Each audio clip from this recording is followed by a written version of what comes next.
Are you ready to go all in? Let's do this. Let's do this. Let's do this. And welcome to the All In Practice Growth Podcast. Podcast brings you a different perspective on the medical and dental industries. I'm your host, Shane McElroy, and I'm being distracted by my co-host for this episode, Mr. Blake McClellan. Happy New Year, buddy.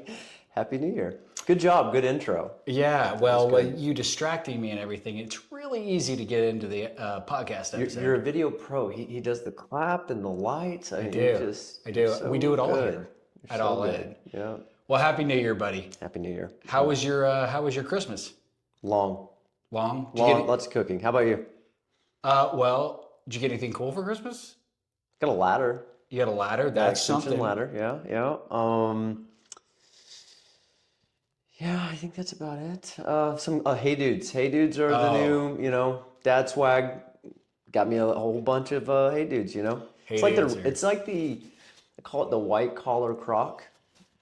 Yeah, that's kind of what it is. I've got about 2 or 3 pair. And once you hit 40 especially, it's like you've given up on looking cool, but they're so comfortable. Yeah, you couldn't wear Crocs to the clubhouse and get away with it, but Hey Dudes, it's like, well, look at that fine dress, man. Yeah. So Well, guess what we got for Christmas, my whole family? what'd you get? The flu. It was awful. Yeah, I was a little skeptic when you come to my home. Yeah. I think you're still contagious, but we'll see tomorrow. Yeah, or for next other few days. stuff, but not necessarily the flu anymore. Okay. Well, let's get it. It's a brand new year, this first episode of the year. And for this episode, what I really want to do was kind of like our predictions for 2026. So 2025, weird year for a lot of people. Yeah.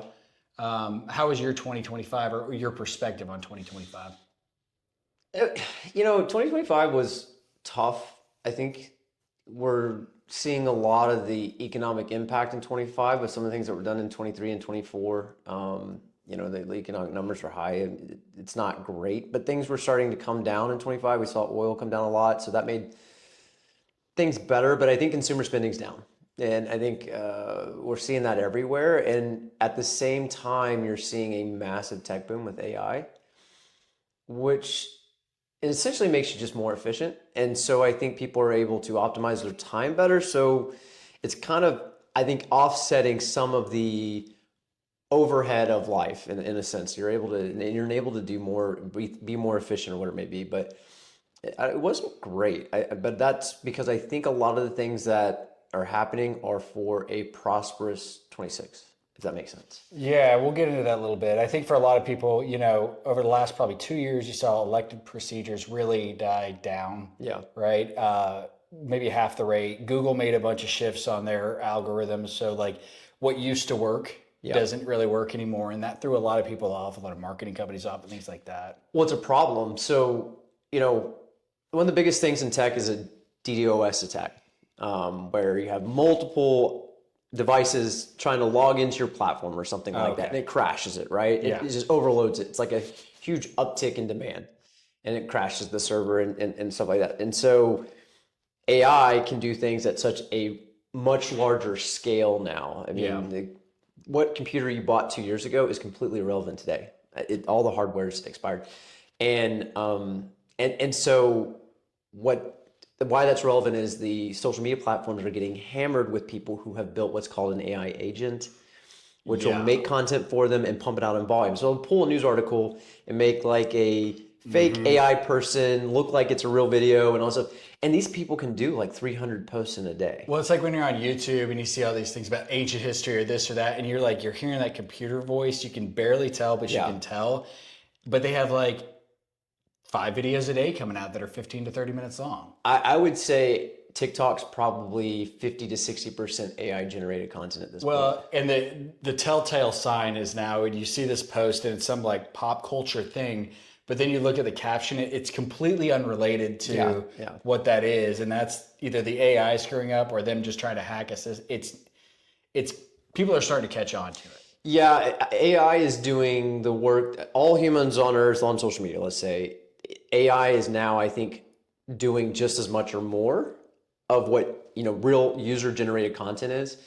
And I think that's a problem for the platforms. We're seeing that it's so much harder to grow organically, whether it's Instagram, X. Yep. I mean, Facebook to me is dead as a younger generation platform. Yeah. You still see, I would say the boomer demographic loves Facebook still. Well, and they have a lot of engagement on Facebook still. They do. They live on that, and I've noticed that, and so it's still true to the boomer demographic. But I think millennials are gravitating towards kind of a split divide between Instagram and TikTok and X. X is going to emerge, I think, a lot. I think people are consuming more news in that medium than sitting down and watching it for an hour at night. I would agree with that for sure. It's news. The news cycle is moving so fast now. Yes. Whether your political stance or whatever, but I mean, you're learning. I think it was the White House when they captured Maduro, right? When they went in there, you can see the room, the Situation Room, what they had set up at Mar-a-Lago, and in the background, the TV, they had X brought up because they were watching certain accounts to see if the intelligence had leaked already,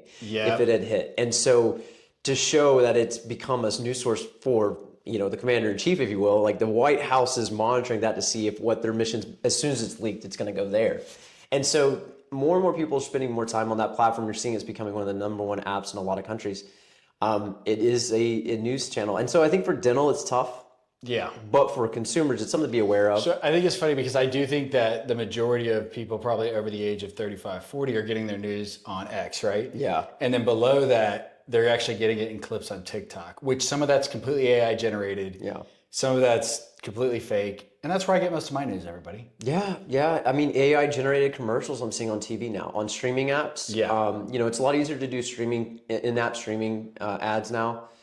And I'm seeing the worst ads on some of these channels. And if you just had a mediocre ad that you put together and ran it in those, it's probably pretty cheap and you're getting in front of eyes. But you're seeing like really almost kind of like snake oil ads of like, brush your teeth with charcoal and whatever it is, but they're really terrible ads. They're on a full screen TV. It's in vertical format and it's got these horrible captions. But for people that don't know, there's now a system in which you can create an AI agent. And the difference between AI is where it's glorified Google. It's searching libraries and databases, all this stuff in one search query. An agent is something that's going to take an action. And so it's going to act on your behalf. And there's platforms you can connect your Google account, your Facebook, and all those things. Let me simplify that for the simple minds like me. It's like you have a task to do and it takes 4 tasks to get that task done. And then we are actually playing with this the other day because I'm too stupid at this, but Blake's making me an AI agent. But it's like explaining to that each task that I have to do the entire full task. Yeah. And then automating those steps for me so that I don't have to, be living in the 1980s. And it's a volume game. And so I think social media is aware of that. You're right. It's these people are building these. There's called the new trend of a side hustle is building a faceless YouTube. And it makes YouTube videos in volume. It's constantly doing it, whether it's reading an article or doing an RSS feed, analyzing it, interpreting it, making its own script, and then using just an AI generated avatar, a fake person, right, to make the video. And then it's a volume. And I think it's a problem for social media because they know the organic stuff is down and that's what makes them sticky. And so I think they've throttled a lot of content. So everybody's being punished because of this emerging tag. 100%. And it's a lot more challenging. And so what used to be, we would tell people, give it 6 months. 6 months, you're going to see this all of a sudden overnight. Holy cow, my notifications. Yeah. I think it's more 9 to 12 months now, which sucks. It does. And it may be longer now too because of what's happening in the algorithm changes and the adjustments, but it's a little bit slower to get your traction than it used to be. But it doesn't mean you quit. It's just it's a weird time right now, and I think all the platforms are reconfiguring their algorithms and trying to figure it out. All right, well, we kind of laid the foundation out, what's been going on and all that, on social media. We talk about 2025 consumer confidence is down, which affects everything. Yep. Dental, medical, elective procedures are going to be down because of that, whether it's real or not, and it is real right now, or through 2025. Well, it was down in November. We heard a lot of people saying people were November's not down, good. and then December and January, we kind of pulled a lot of different practices, and then really good December, and now they're kind of scheduled out in January and February now, and so you're starting to see that uptick. But now let's go into the predictions part. So I'm going to give some different topics. Some are going to be dental related, some will be pop culture random, and we'll go back and forth, kind of giving our predictions for what we think is going to happen in 2026. So first one, we'll preface this with, how'd your fantasy football teams do? I took 5th place in both, I think. Yeah. What is that? Out of 16 like 6 teams? No, I did terrible. Right in the middle of the road. It was awful. None of the top draft picks were that great this year, I don't think. Like, not a lot of them. Tough year in fantasy. I happened to get fourth in one league, and then second in the league I won last year. Nothing makes me happier than you not winning. Yeah, well, I was texting you as the game was going. I was like, I have a 68% chance to win. Now it's 53. Now it's 12. Now it's 0. And so I got second place, but at least I didn't come in fifth in both leagues. That would be depressing. Yeah, well, at least you didn't. I was actually happy with fifth. I was like, okay, I'm not awful. Well, I'll do the punishment. hey, average. That's what you want to be. All right, so that being said, a weird year in the NFL. Like if you look, like Jacksonville's one of the top teams. Yeah. You got Denver as the number 1 seed. Weird. So for the Super Bowl, who do you predict to win? I think this is the hardest year to have like a strong candidate say he's going to win it all. I agree. It's been a weird year. I think the teams that they expected to be great or not, and some other surprise. I'm not the biggest NFL guy, but obviously fantasy, I pay attention on that. I think this is a young quarterback year. Okay. I like Drake May. I like the Patriots. I think he's got some grit in him. What's the guy at Denver? Bo Nix. Also him too. I'm gonna roll the dice here and say Denver. All right, so you're picking Denver. Yeah, I'm going young QB. What about you? All right, so I think with Kansas City not making the playoffs this year, the Buffalo Bills didn't have a insane year, right? It wasn't necessarily a fully down year, but I think because the kryptonite of Patrick Mahomes and the Kansas City Chiefs being out, that this is the year that Josh Allen gets his Super Bowl win. So Blake has picked the Denver Broncos, and I've taken somebody else in the AFC. I've got the Buffalo Bills. So we'll find out later and who gets this one right. Happens. Maybe we'll clip this and the loser, if one of us gets it right and the other one doesn't, maybe a baloney slap. And if we both get it wrong, we just slap the shit out of each other with baloney. Down? I guess I have to. After having you put eggs on my head, I had to chug syrup. I've had to do a lot. I guess I'm in. And make lots of TikToks, which he loves to do, folks. All right, so now let's get into a little more serious one. So in 2025, we talked about the buyer confidence being down, not just in dentistry, but everywhere. And a lot of it, in my opinion, is belief that the market's coming back, whether it fully has or not. It's the thought process of, I feel like it's coming back. It's a big deal when people start buying again, which affects any elective procedure. So let's talk about buyer confidence, specifically in the dental market, how that'll affect the dental market in 2026. Do you think it's going to be, status quo kind of down, people are going to kind of hold back, or do you think it's coming back? I'm really bullish on 26. I think it's a repeat of 21. Okay. We saw a big counteraction to kind of a slow, cold market. I think 26 is big. I think there's a lot to come from DC. I mean, for the first time in a long time, I've started hearing them talk about dental healthcare. Yep. They want to disrupt the Affordable Care Act. They don't like the model. They want to open it up to more of an open market. And so I think dental's going to get some love from this disruption in the Affordable Care Act stuff. I think if they let the money go to the consumer versus the insurer, they open it up to qualified providers, I think dental's going to get a little more. Now, do I think all on's going to be covered with zero out of pocket? No, but I think you're going to see finally a neglected category, which is dental. Mm-hmm. Dental insurance sucks. I think that this administration has really done some disruptive things with healthcare. Whether you agree, disagree, you'd say it's definitely disruptive and different than the status quo. I think that we're going to see some more there. I think consumer confidence is coming back. So a lot of what happened in 25 was reflected in Wall Street growth. Yeah. Main Street 100%. Growth is not seeing that. We're also seeing rates finally start coming down. Well, it takes time for that to come to consumer rates, meaning like, hey, I want to get my patient financing stuff, right? So I think it takes some time. I was talking to a guy who's pretty high up in the fintech world, and he was like, Q2, I think rates come down a bit on patient financing side of stuff. So I think that's it. I think product prices are coming down a little bit. I think some of these specialty products are getting commoditized, from scanner to implants to you name it. I think costs are coming down in a good way. I think AI tech advancement is going to make us more. Why do you keep touching me? Okay, I had a mic. I think AI advancement is going to make us more optimized and more efficient, being able to take on more. I think you're going to see a lot of people adopt more systems in place and again, just run a more efficient machine. I think that if you had to summarize what AI can do for me, it's just reduce the amount of time I spend on repeatable tasks, right? And so things that we do in the office are so repeatable that we can automate a lot of that. So I think that'll help. But I'm bullish on this year. I think we finished Q3, Q4 one of the two strongest quarters we've had in a long time. And I think some guys will break in this process. I think a lot of people spend a lot of advertising in 25 and then they're like, it doesn't work. It's just a tough market and a changing algorithm on all these platforms. I think the ones that are positioned right with a good system can take an increased volume spike and can also market and double down, like when they're starting to win, to keep going into it. I think they're going to win. I think the other ones are going to sit there and kind of coast through and they're going to think it's a bad year, but really they just dialed back. Yeah. So, all right. So Blake's bullish on this year. He thinks he's going to pick up into the back half of the year. I think we're going to see a little bit of a pop early. So I'm bullish, maybe not in this quite as bullish as you, right? So I think it's going to be a bigger pickup this year. I think it's going to be kind of a false flag I think Q1 is actually going to be pretty good. And then I think although interest rates will come down, it won't affect the market credit. So I think Q2 is going to be kind of flatter. And then I think then you're going to see a consistent uptick in Q3 and Q4. I think Q4 is going to be excellent, assuming other things in the world nothing crazy happens, right? So Blake's super bullish on, consumer confidence. I think it takes a little bit for a little time differential for people to fully believe. Yeah.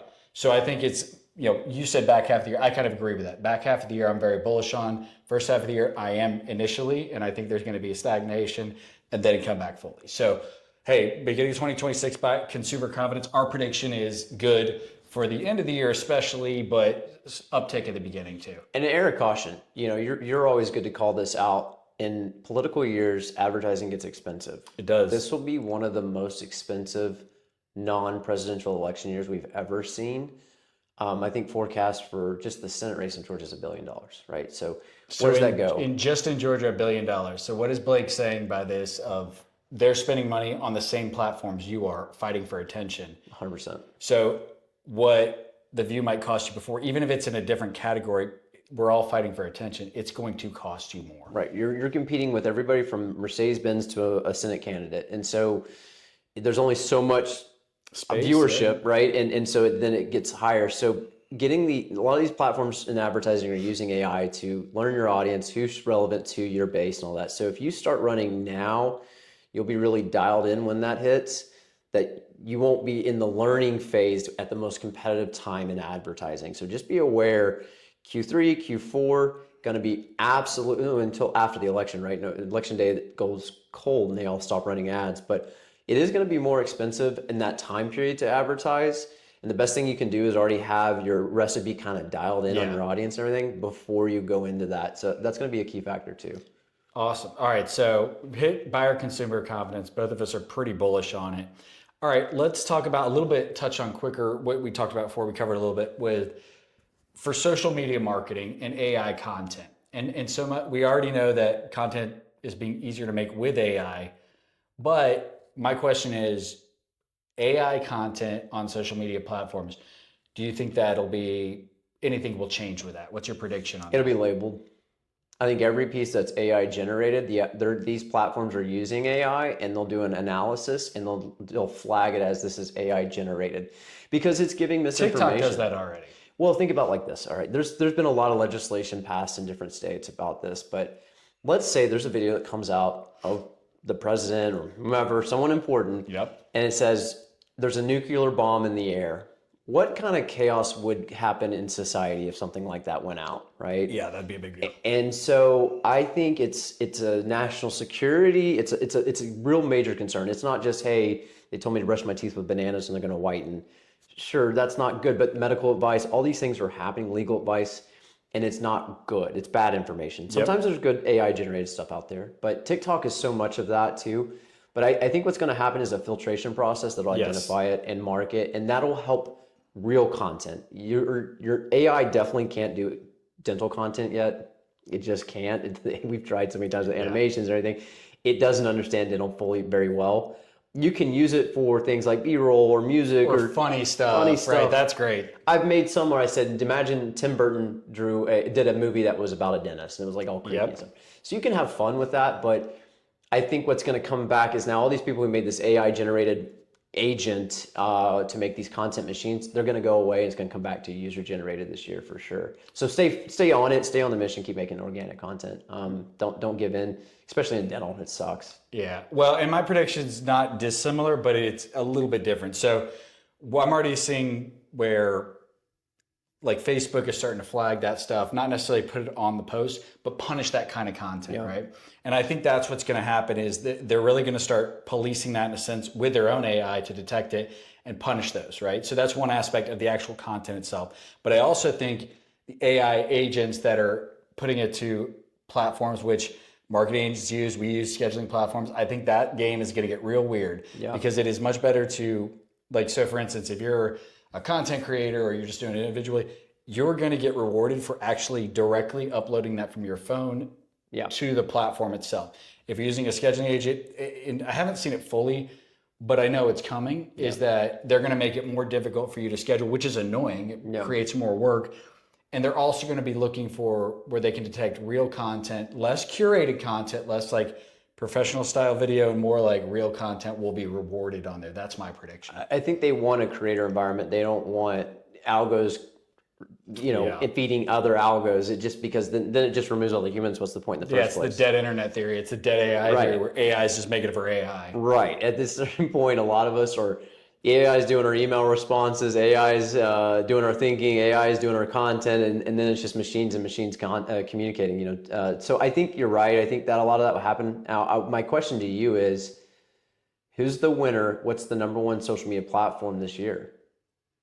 Who's the front as far runner? as like growth and engagement? Like who's on the uptick? Who's on the downtrend? There's a lot. This is a hard one for me because we don't really know what's going on with TikTok. TikTok has been acquired now. It's not a Chinese-owned company anymore, at least for the US. What is that going to be, right? Because they could swing and miss, or they could hit it big. So I think the biggest, which one? Maybe TikTok. I think YouTube Shorts to me has been growing in a really good way, in a really healthy way. And then I think they have done a very good job on the shorts, not necessarily the long form. The shorts of like rewarding better content. Like I think that's really their goal. And from a marketing perspective, I'd say YouTube Shorts simply because of the AI side of Google connecting with that. I think there's going to be more there. I don't actually have an exact thing. That's just my prediction. I think YouTube Shorts or TikTok. I think Instagram and Facebook are I don't think there'll be a decline, but I think it'll be a little more stagnant than those two. If one of them can figure out integrating AI in a way that we use it like we use ChatGPT, they'll win. Yes. Whoever gets us, and that's the battle right now. What's going to be our main AI? Like I use a whole bunch of different ones. I use Grok, Claude, OpenAI, Gemini for different things. They're better at different aspects. And I think that the challenge that YouTube faces is daily active use. Yeah, 100%. We're very sticky. When you're on, you're in. But when it comes to opening the app every day, it's not there yet. But I think for marketing, YouTube Shorts needs to get really good at is making it easier to interact with each other. That's like, it's great for consuming content, but it hasn't caught up with the other ones as like engaging with others. Not a community. Instagram and Facebook are still the best at that. But I think that's easier to catch up on than some of the other things. I think it's X. You think it's X? I think it's X because of the AI of Grok. So many are starting to use it more. It's becoming very sticky. The AI image generation, the video generation, I think is becoming an all-in-one app a lot more than anybody else is. Yeah. Working with Meta, we've talked about this all the time. It's horrible to work with, especially if you're running ads or anything you need help with or support with. It's awful.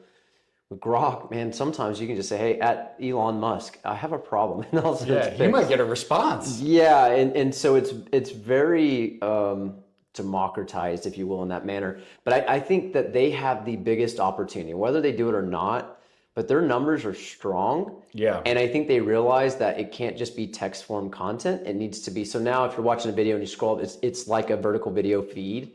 And I'm catching myself going through that a little bit more.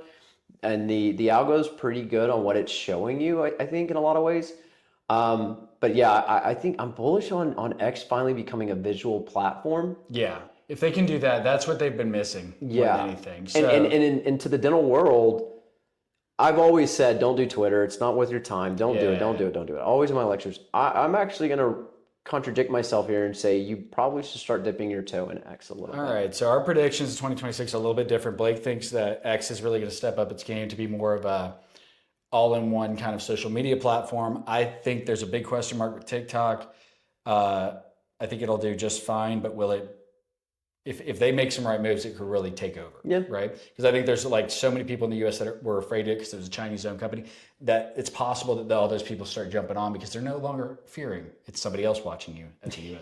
Yeah, right? you think you're scared of China, what they know about you. Wait till you see what Oracle mines on data on you. Oh, I know. It's crazy. And then the last one for me is YouTube, if they can make it more interactive, right? So, all right, we got those. Now let's move on to the next one a little bit quicker because we covered part of this. All right, so Google or Meta, like paid ads, right?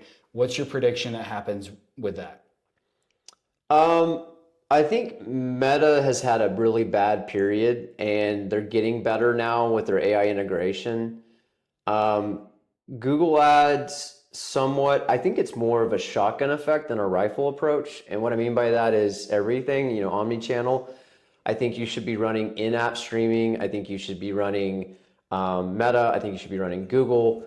And even maybe TikTok just a little bit. I think it's a blended budget of a hybrid strategy so that they can't escape you because you're really fighting for attention now.